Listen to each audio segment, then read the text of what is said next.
14 di sana disebutkan sebagai Hailale bin Zakar, bintang timur yang adalah putra matahari, yang kemudian disebut Lucifer.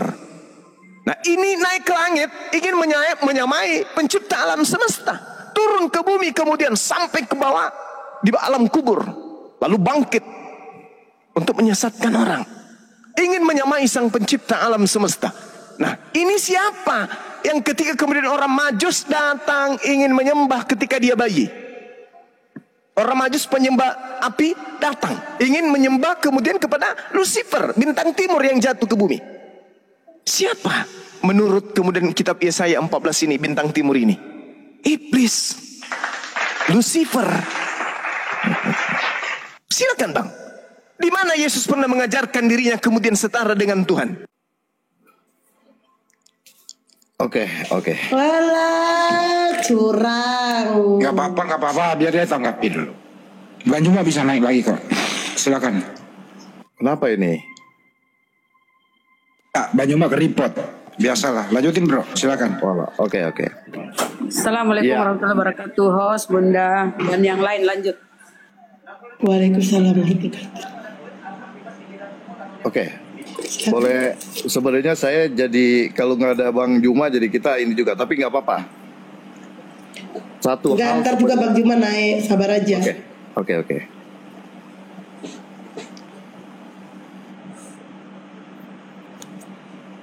Silakan bro, Bang Juma udah datang, silakan. Tanggapin aja nggak apa-apa ini Bang Juma dan naik. Oke. Jadi begini Bang Juma, memang satu pertama saya pribadi berbicara adalah satu boleh bilang meyakini dan mempercayai bahwa firman itu menjadi manusia. Itu kita sebagai Kristen. Karena apa? Pada mulanya adalah firman. Firman itu bersama-sama dengan Allah. Jadi itu yang kita yakini sebagai seorang Kristen. Kedengaran ya? Kedengaran. Oke. Jadi begini Bang Juma, saya juga sangat menghormati bagaimana keyakinan buat umat Muslim atau Bang Juma, bahwa Bang Juma pun mempunyai keyakinan bahwa keyakinan itu ada di dalam ayat-ayat Al-Quran Bang Juma. Begitu kan Bang Juma? Iya, betul. Ya, demikian pun sebenarnya sih begini Bang Juma, secara simpel bagi kita atau bagi saya, memang untuk ya kayak Bang Juma nih, misalnya saya punya keyakinan bahwa Al-Quran seperti ini, sehingga Bang Juma menjadi Muslim yang memang taat, menjadi Muslim yang memang menjalani sebagaimana perintah yang memang sudah Allahnya Bang Juma memerintahkan. Jadi semua Bang Juma lakukan apa yang ada di perintahnya. Demikian sebenarnya sebaliknya pun demikian sih sebenarnya Bang Juma. Jadi simpelnya kami pun seorang Kristen sebenarnya Bang Juma. Sebenarnya kita tidak juga terlalu gimana ya. Tidak juga memang kenapa kita menjadi orang Kristen ya karena memang kita mempelajari dan kita mengetahui dan kita membaca dan itu menjadi satu pegangan hidup kita bahwa firman yang memang atau yang menjadi kitab suci kita itu adalah pegangan hidup kita untuk kita jalan sebagai seorang Kristen Bang Juma. Jadi intinya bahwa seorang Kristen tetap berpegang teguh bahwa Tuhan is Tuhan. Maksudnya Yesus itu adalah tetap firman. Firman itu tetap sebenarnya bukan Allah Bapa, Allah tetap Allah. Jadi intinya Trinitas itu menjadi satu keyakinan kita bahwa saya pribadi diciptakan serupa dan segambar dengan Allah. Di mana saya punya pribadi, saya punya tubuh, saya punya suara, saya punya roh gitu, jadi satu dalam hidup saya. Nah itu menjadi satu keyakinan saya sebagai seorang Kristen gitu Bang Juma. Jadi kalau misalnya Bang Juma, oh itu salah, ya mohon maaf Bang Juma. Mungkin ya saya tetap tidak menjadi mentengkarkan bagaimana keyakinan Bang Juma untuk keyakinan Bang Juma bahwa Trinitas itu Bang Juma tidak yakini. Saya juga menghormati itu gitu. Demikian sebenarnya saya juga sebagai Kristen saya kepingin bahwa Bang Juma pun sebenarnya menghormati atau sama menghargai bahwa itulah seorang Kristen yang memang menghargai atau mempercayai trinitasnya itu dengan caranya sebagai gambarannya itu bahwa diri dia diciptakan segambar seperti Allah yang punya tubuh, punya roh, punya suara, menjadi satu kesatuan. Itu pribadi kita. Sehingga kita meyakini bahwa Allah Bapa dan Tuhan Yesus dan Roh Kudus itu adalah pribadi yang satu, pribadi yang esa. Itu Bang Juma. Ya gitu Bang Juma. Oke, baik. Jadi sebenarnya gini, Bung. Dasar saya nih ya, sebagai seorang apologet tampil kemudian di tengah-tengah kita ya, di tengah-tengah sahabat-sahabat sekalian, sebagai warga negara juga. Islam mengajarkan untuk serulah manusia kepada kebenaran. Kan gitu. Kristen pun juga diperintahkan, beritakanlah Injil kepada seluruh makhluk. Yang percaya baptis. Jadi dua agama ini kemudian sama-sama memiliki tujuan, yaitu sebagai agama misi. Agama misi, agama yang memiliki tujuan untuk mengajak orang masuk ke dalam agama yang ada, Islam atau Kristen. Beda dengan Buddha, beda dengan Hindu, beda dengan Yahudi. Oleh karena itu kemudian Kristen datang mengajak orang-orang untuk menjadi Kristen. Islam datang mengajak orang-orang untuk kepada keselamatan, kebenaran, damai sejahtera. Jadi dua agama ini punya sisi yang sama, mengajak orang masing-masing masuk ke dalam agama. Jadi ibarat Kristen dan Islam itu dua kendaraan. Islam mencari penumpang, Kristen mencari penumpang. Nah, sekarang mari kita saling menceritakan keunggulan kendaraan kita. Kan gitu. Islam menceritakan bahwa kendaraan saya seperti ini. Kristen juga menceritakan kendaraan saya seperti ini. Oleh karena itu sudah berjalan ribuan tahun Islam Kristen berdampingan. Maka bukan hanya sekedar menampilkan agama kita, tapi kita juga harus mengurai agama atau kendaraan lawan kita, supaya orang yang mencari kendaraan itu larinya ke dalam kendaraan kita, atau penumpang yang ada dalam kendaraan itu pun berpindah ke tempat kita, tapi dengan cara-cara yang ma'ruf, dengan cara-cara yang baik. Nah sekarang kalau saudara berdiri sebagai narasumber dari agama Kristen, kami Kristen begini bla bla bla bla, kami ngerti, kami paham itu, kami ngerti, kami paham itu. Tetapi sebagai agama syiar, Kristen agama syiar, kami ingin mengatakan kepada publik bahwasanya sampai detik ini makhluk yang datang kepada Paulus itu belum diketahui ini siapa yang mengaku Yesus. Bahkan Yesus sendiri pun sebagai pembawa 13 kitab, orang Kristen pun kebingungan selama 2000 tahun siapa nama bapak daripada Paulus ini. Itu fakta. Itu fakta. Nah inilah yang kita uraikan kemudian. Yesus mengatakan, malaikat mengatakan di Kisah Para Rasul 1 nomor 11. Kamu yang berdiri di sini melihat Yesus terangkat ke langit. Ketahuilah oleh kalian, untuk yang kedua kalinya Yesus juga datang sama seperti kalian melihat Yesus terangkat ke langit. Yesus naik dengan dagingnya, kedua kalinya pun datang dengan dagingnya. Nah, yang datang kepada Paulus ini bukan daging, cuman suara. Akulah Yesus yang kau aniaya. Pertanyaannya, apakah ini benar Yesus? Kalau ini benar Yesus, indikasinya tanya Yesus, wahai Yesus, apa ciri-ciri ketika engkau datang kedua kalinya nanti? Ternyata ciri-cirinya tak ada sama seperti yang diterangkan oleh Paulus. Justru di dalam catatan Matius mengatakan, apabila ada orang yang berkata kepadamu ada Mesias di sini, ada Mesias di sana, jangan kau percaya. Sebab Mesias palsu, artinya sebab Yesus palsu dan juga Nabi palsu akan datang dan akan menyesatkan banyak orang.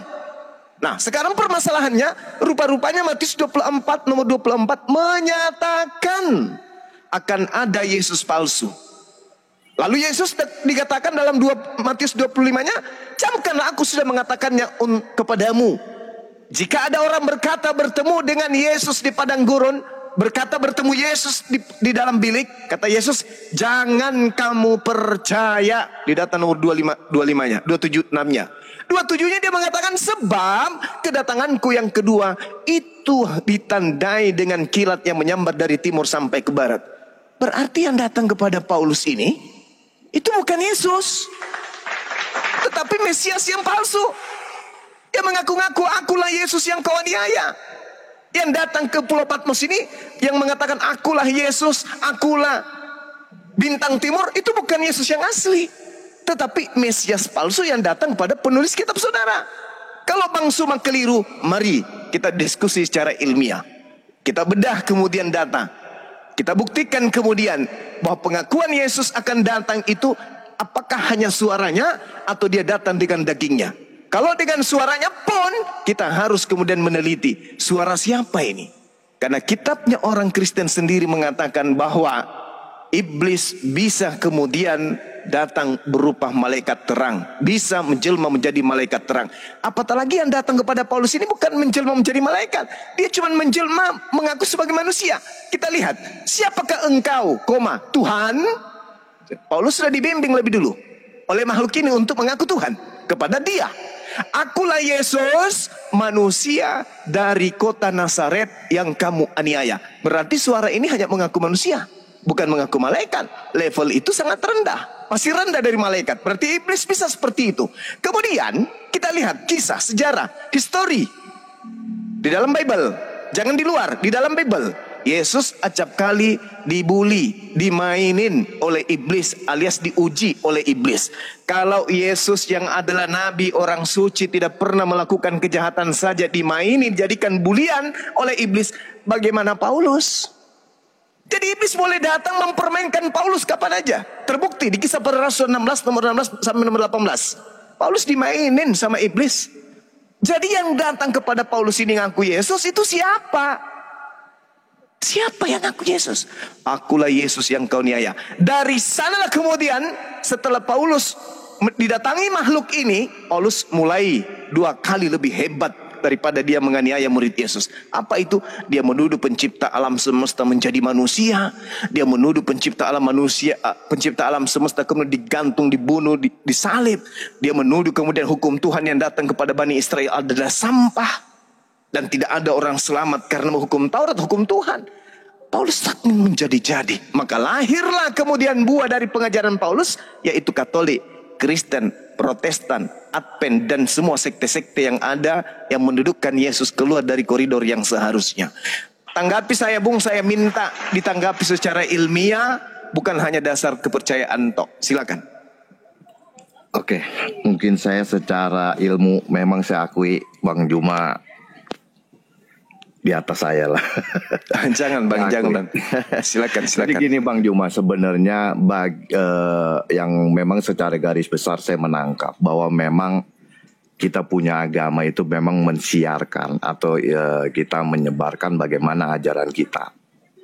Ya memang semua agama pasti bagaimana memberikan satu penjelasan ke banyak orang bagaimana orang itu menjadi pengikut. Ya seperti Yesus waktu berbicara, jadikanlah semua bangsa muridku dan baptislah dia atas nama Allah Bapa, Allah Anak dan Roh Kudus.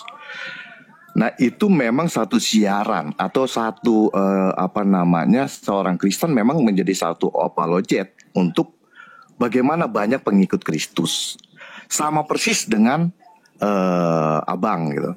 Cuma satu yang pertama yang saya mau tanyakan ke Abang, Bang, dalam agama itu tidak sama dengan kita jual mobil, Bang. Abang Toyota, saya Honda gitu, Bang. Kalau kita jual mobil sama, kita pun akan memberikan satu penjelasan apa kelebihan-kelebihan kita, Bang. Ada sales memang sama, kita berbicara, saya aja. Saya sebagai sales, saya akan melebih-lebihkan atau memang saya membicarakan bagaimana kelebihan yang saya jual.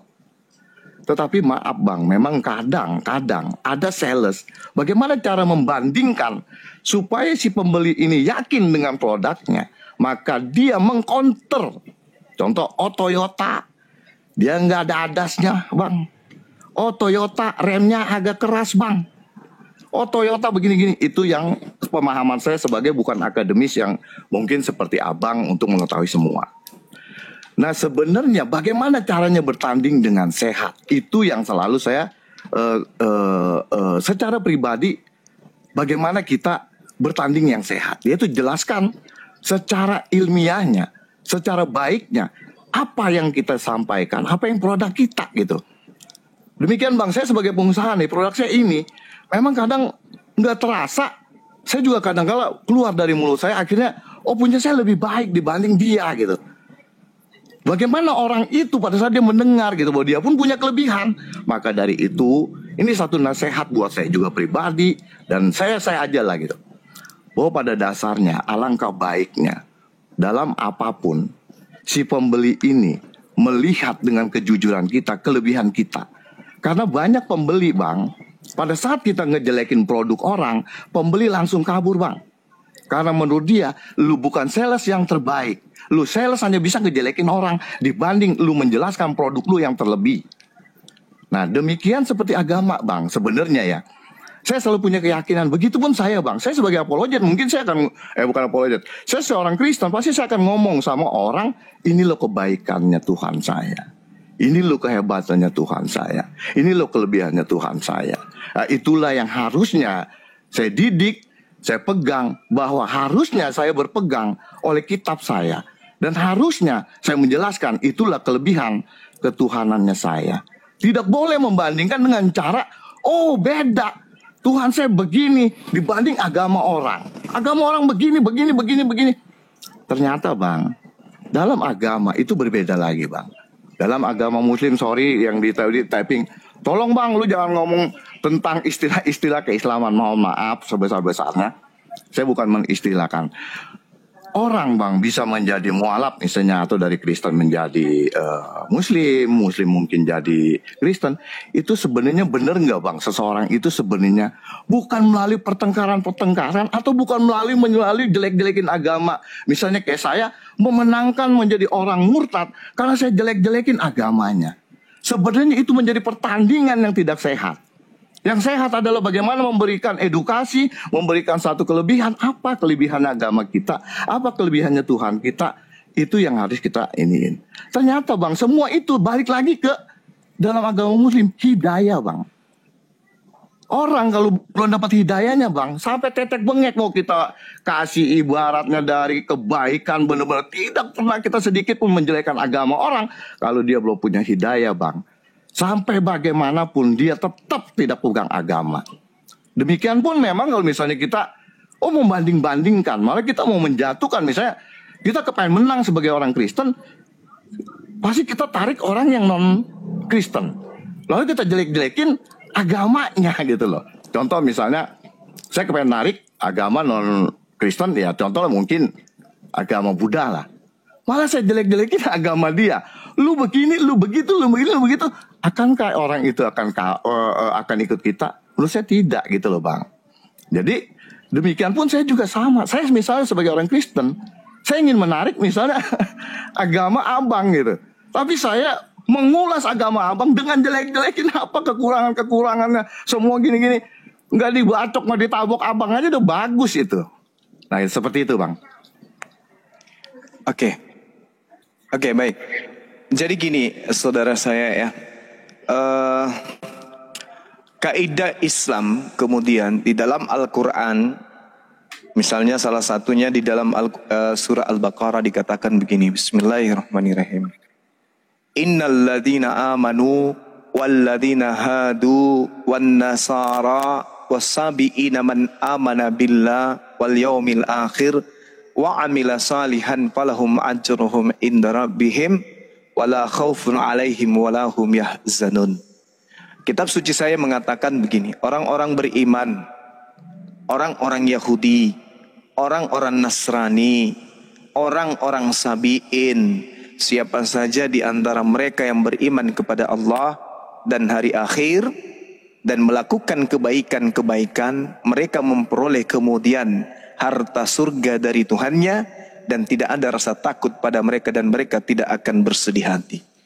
Artinya gini, agama yang dekat dengan Islam itu menurut cakupan Al-Quran itu adalah agama Nasrani.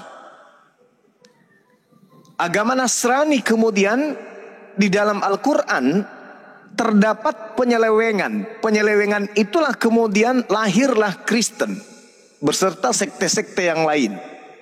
Fawailul lilladzina yaktubuna alkitaba bi'aidihim thumma yaquluna hadza min indillah Mereka menulis mereka menulis buku-buku mereka. Mereka mengatakan ini dari Allah, padahal sebenarnya itu bukan dari Allah. Nah, artinya Yahudi pada masanya sudah selesai. Nasrani pada masanya sudah selesai. Mereka yang Yahudi yang taat kepada Nabi Musa, insya Allah mati dalam keadaan selamat. Mereka yang mati dalam keadaan beriman kepada Nabi Isa, orang-orang Nasrani, insya Allah mereka selamat. Yang ada sekarang ini adalah Islam dan juga Kristen.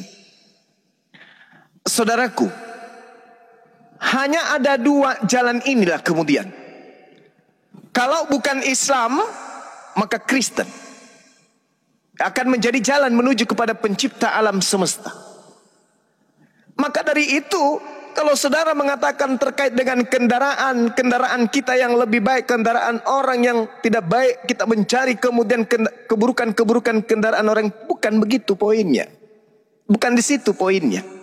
Tetapi kita harus berdamai, ikhlas menerima ketika agama kita yang keliru, kita harus akui keliru. Kenapa? Kita harus mencari jalan satu-satunya ini. Nabi Isa mengatakan inilah jalan yang lurus. Yesus mengatakan akulah jalan yang lurus. Al-Quran juga mengatakan akulah jalan yang lurus itu.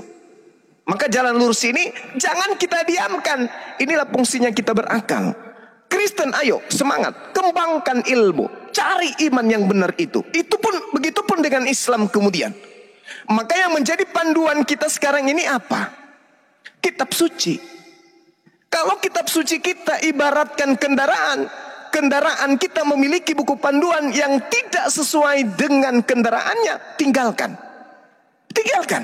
Ada kitab suci yang menerangkan tentang keyakinan, tentang Tuhan, tentang akidah, tentang muamalah, tapi tidak berkesesuaian dengan perilaku prosesi keagamaan, tinggalkan. Contoh, kitab sucinya mengajarkan hari Sabat, perilakunya melakukan hari Minggu. Itu contoh. Kitab suci yang mengajarkan jangan makan babi, perilakunya makan babi. Itu contoh. Berarti ada yang tidak beres terhadap buku panduan atau kendaraan. Ini poinnya. Nah, sementara Al-Quran, silakan, mari kita tilik Al-Quran. Kaji Al-Quran, tunjukkan kesalahan Al-Quran. Bagaimana Al-Quran kemudian dipraktekkan oleh penganutnya. Artinya kendaraan berupa Islam dengan buku panduannya berupa Al-Quran seia sekata. Adalah hal yang keliru ketika motor matic diberikan buku panduan, motor manual. Tidak akan pernah nyambung itu. Tidak akan pernah nyambung. Makanya mohon maaf, belum ada kemudian orang Islam imannya, akalnya bertentangan dengan kitab sucinya sendiri. Bandingkan dengan saudara Kristen. Akal dan kitab sucinya tidak seia sekata. Lalu buat apa buku panduan ini? Bukankah pencipta alam semesta itu maha tahu? Sehingga dia tidak mungkin gagal menciptakan chip dalam batok kepala manusia, di mana chip ini justru bertentangan dengan buku panduan. Bagaimana mungkin kemudian menciptakan komputer, petunjuk komputer justru yang diberikan adalah panduan kulkas? Tidak mungkin. Artinya pencipta komputer itu tidak maha mengetahui. Sedangkan yang kita sembah ini, yang konon katanya pencipta alam semesta yang maha mengetahui ini, masakan memberikan sebuah buku panduan yang tidak berkesesuaian dengan chip yang ditaruh di dalam makhluk berupa manusia, yaitu akal. Berarti Tuhan ini belum maha mengetahui. Belum pantas disebut Tuhan apabila buku panduannya tidak berkesesuaian dengan akal makhluknya. Belum pantas disebut sebagai produk yang sukses apabila kendaraannya berbeda dengan buku panduan. Berarti pabriknya masih abal-abal. Kalau kitab suci dan penganutnya itu bermasalah, berarti keyakinannya bermasalah. Maka dia akan bermasalah dengan pencipta alam semesta. Nah, ini Al-Quran menerangkan bagaimana Al-Quran minta diuji. Wahai manusia, kalau kamu ragu dengan Al-Quran, bersatulah kalian dengan apapun itu. Makhluk apapun, sehebat apapun. Cari tantangan buat Al-Quran, temukan kesalahan di dalamnya. Kalau kalian mau menemukan. Tapi apa kata Allah? Kamu tidak akan pernah sekalipun menemukan kesalahan kekeliruan di dalam Al-Quran. Kalau pola pencetusnya untuk mencari kesalahan itu adalah akal, bukan kebencian. Itu poin yang pertama. Yang kedua, terkait dengan kelebihan agama. Boleh Boleh Anda mengatakan agama Kristen itu agama kasih. Boleh. Agama Islam itu agama jihad. Sikit-sikit jihad, sikit-sikit demo. Boleh. Boleh. Itu hak prerogatif setiap manusia untuk mengatakan agamanya yang paling benar. Tapi coba kita renungkan. Bisakah kemudian iblis itu memperlihatkan sesuatu yang indah-indah? Sebagaimana iblis datang kepada Hawa, menjanjikan yang indah-indah, tetapi ternyata pola perilaku bertentangan dengan asas perintah Tuhan. Jangan kau makan. Iblis yang mengatakan, makan aja, nggak apa-apa. Justru kamu akan hidup yang kekal. Indah. Janjinya indah, tapi bertentangan dengan kalam Allah. Bagaimana dengan Kristen? Yesus mengatakan, kitab Anda mengatakan, Yohanes 3, nomor 16. Begitu besar kasih karunia Tuhan akan alam semesta ini, Dia menganugerahkan anaknya Yesus, supaya siapa yang percaya memperoleh hidup yang kekal. Nah, kita teliti lagi. Ketika Yesus mengajarkan dirinya ingin dipercaya sebagai utusan Tuhan, maukah teman-teman Kristen melepaskan imannya bahwa Yesus itu adalah Tuhan? Tidak mau. Yesus mengatakan di dalam Yohanes 5 nomor 36, ada kesaksianku. Ini Yesus yang mengatakan, bukan Bang Subah. Ada kesaksianku yang lebih penting dari kesaksian Yohanes Pembaptis, bahwa semua mujizat, semua pekerjaan, semua tanda-tanda, semua kekuatan, membangkitkan orang mati, membuat orang buta melihat, orang lumpuh berjalan, semua itu bersaksi tentang aku. Bersaksi tentang aku. Pekerjaan-pekerjaan itu bersaksi tentang aku, bahwa aku adalah utusan Tuhan. Endingnya di situ. Siapa Yesus menurut Yesus? Yesus menurut Yesus adalah utusan Tuhan. Aku utusan Tuhan. Titik. Tapi maukah saudara-saudara Kristen melepaskan imannya bahwa Yesus itu adalah Tuhan itu sendiri? Tidak mau. Berarti bertentangan dengan yang membawa kalam firman.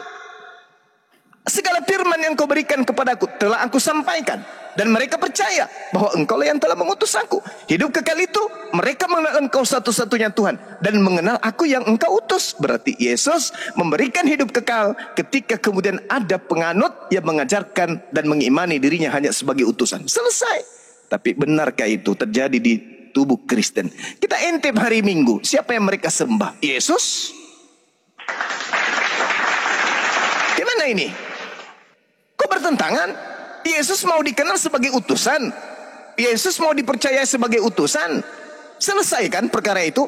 Kenapa bisa hari Minggu orang mendudukkan Yesus setara dengan pencipta alam semesta? Kembali kepada tema, siapa yang datang membisikkan akulah Yesus kepada Paulus, itulah biangnya. Silakan Bung, boleh panjang lebar selama kita tujuannya beredukasi. Saya akan mendengarkan dengan setia, silakan. Iya, terima kasih Bang. Saya bersyukur memang semua dari sini memang masing-masing bagaimana mencerahkan ajaran yang ini. Pertama memang kalau Abang tadi ada bilang ada dua agama yang boleh bilang kalau kita berbicara saat ini. Yang ini benar, yang ini benar. Jadi nanti akhirnya siapa yang benar, kan gitu ya Bang? Jadi kalau seperti ini ya sama Bang. Jadi kalau tadi Abang juga di gereja yang disembah itu cuma Yesus, tidak juga sebenarnya. Jadi kita tetap menyembah dan meyakini bahwa di situ Yesus itu firman. Jadi tetap bahwa dia tetap sama, firman, tetap tidak berubah, bahwa dia bukan pencipta. Pencipta tetap Allah Bapa, yaitu Bapa. Itu Allah sendiri. Itu Allah sendiri, terus dia punya firman, firmannya itu Tuhan Yesus gitu. Nah, dia juga punya roh. Intinya kayak gitu yang kita percaya. Jadi di gereja kita berdoa Bang, itu tetap menyebut Allah Bapa, Allah Anak dan Roh Kudus. Jadi itu yang kita selalu kita berdoa sama. Jadi yang kita sebut sama. Bahwa pada dasarnya kita sebut tetap Allah Bapa. Tidak pernah kita hanya ke Tuhan, karena menjadi satu pribadi yang lengkap. Bagaimana itu pribadi Allah pencipta, itu adalah pribadi Tritunggal. Itu yang kita yakini. Lalu soal menjadi acuan kita tetap berpegang teguh bahwa keyakinan kekristenan kita, bahwa memang Tuhan Yesus itu memberikan satu jalan. Atau dia memang mengakui, akulah jalan kebenaran. Tidak ada satu orang pun bisa ke Bapa kalau tidak melalui aku. Itu kita yakinin, Bang, bahwa memang Yesus adalah jalan kebenaran, karena memang Yesus sendiri bilang bahwa memang waktu ditanya, siapa engkau? Engkau Tuhan. Dia bilang, ya itulah yang lu yakini, ya itu gitu. Terus dia benar-benar dikecam, ya bahwa apa yang gua lakukan nggak ada yang salah dalam dunia ini. Nggak ada yang salah, semua yang kau lakukan adalah sesuai dengan kehendak Bapa. Itu juga di banyak yang dipertengkarkan. Yesus itu nggak bisa apa-apa, semua yang dilakukan adalah sesuai dengan kehendak Bapa. Dia memang selama dia jadi manusia, karena dia memang firman yang menjadi manusia, 100% manusia dan 100% Allah, firman Allah, ya maka dia tidak bisa melakukan kehendak dia sendiri gitu dalam dunia ini. Tapi setelah dia bangkit, dia naik ke surga, maka dia bersama-sama dengan Allah memerintah kebesaran Allah Bapa, itu menjadi satu kesatuan. Nah, itu yang diyakini oleh orang Kristen. Nah, soal misalnya nanti abang misalnya lu tetap salah, Bang, lu tetap salah, ya bagi kita mungkin, Bang, kita juga menghormati, ya saya juga menghormati. Kita hanya memberikan satu penjelasan sehingga menjadi pilihan menjadi orang lain, dia punya dapat hidayahnya enggak gitu. Karena walaupun kita panjang lebar, tinggi yang kita omongin, kalau memang dia tidak mempunyai dapat hidayah, maka percumalah kita bertengkar untuk meyakinkan sesuatu yang memang pada saat itu orang itu tidak yakin gitu, Bang. Saya bersyukur bisa diskusi sama Abang.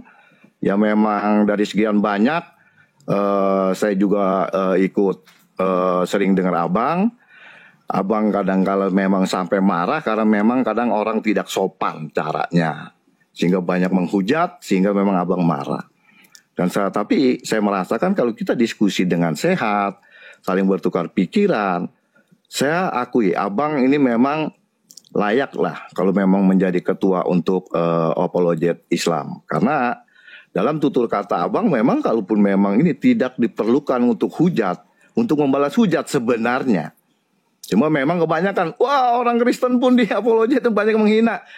Ya jadi kalau kita banyak juga saya bicarakan, Bang, kalau pribadi orang, oknum pribadi tidak bisa disamakan oleh semua.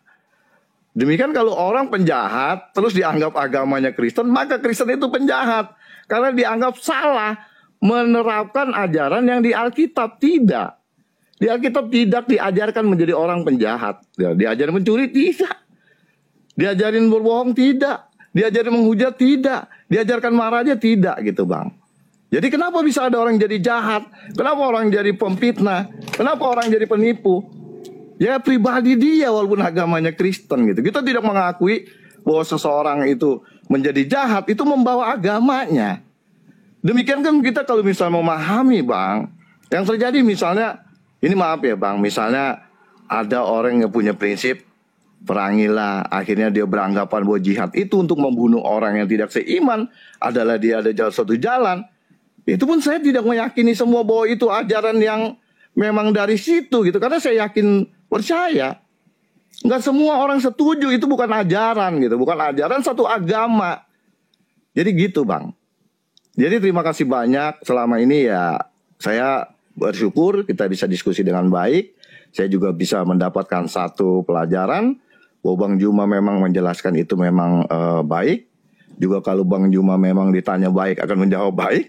Tapi kalau memang Bang Juma mungkin diolok-olok atau difitnah atau di apa ya Bang bisa marah, itu bagi saya wajar. Demikian pun saya juga kalau memang diolok-olok, mungkin saya juga dihujat-hujat, akan juga marah. Jadi saya malam ini saya berterima kasih dikasih kita ngobrol sama Bang Juma dan iya sama-sama Bang. Terima kasih banyak. Sama-sama Bang Juma. Terima kasih banyak Bang Juma. Thank you Bang. Terima kasih. Iya sama-sama. Saya kembalikan ke Bang Handi atau teman yang lain, silakan.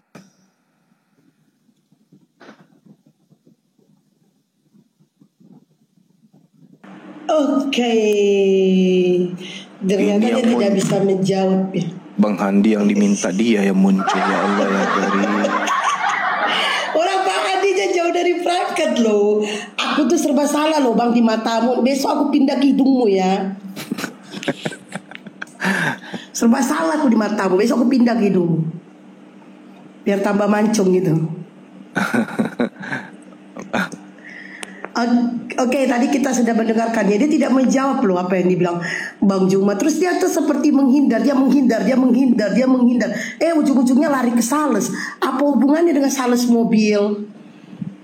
Mau mobil Ya, dia gimana? Honda kek? No. Ya nggak apa-apa. Kita maklumi aja. Materi ini memang berat. Dan beliau terbebas ya. Saudara kita itu terbebas dari serangan-serangan yang mematikan. Dia pandai memainkan keadaan. Dan saya juga tidak ingin melukai kan gitu ya. Dia berdiskusi dengan baik. Ya cukuplah kita menyampaikan edukasi ini dengan cara-cara yang baik pula. Benar perkataannya bahwa kalau kita diserang dengan cara yang tidak baik, ya kita tepis tentu dengan cara tidak baik pula kan gitu. Karena kita kan pemain kungfu. Pukulan yang keras jangan terlalu ditangkis dengan keras, tapi dengan kekerasan yang datang kita tangkis, habis itu kita colok mulutnya, tarik ke kiri dan ke kanan, sentil bibirnya, dah selesai. Kayak gitu aja. Tahu nggak bang, dia tuh tadi di bawah bang, dia gak ada minta naik. Aku jamba, gara-gara abang dibilangnya itu pembohong. Aku naikkan Ya, dia. Rupanya pas dia naik dia gak punya nyali bang.